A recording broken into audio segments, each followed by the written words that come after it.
Mas eu fiquei um mês sem falar, só escrevendo, e 2 meses sem cantar. Que foi pra mim, no começo, muito difícil, porque eu sou falante só. Então eu escrevi um livro de tanto que eu falava escrevendo.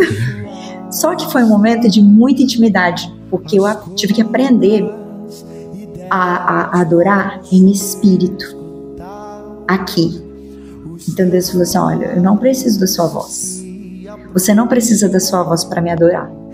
Você só precisa de um coração quebrantado.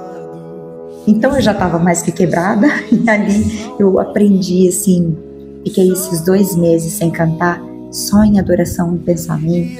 Eu cantava muito mais do que quando eu estava com voz aqui dentro. Impressionante. O processo do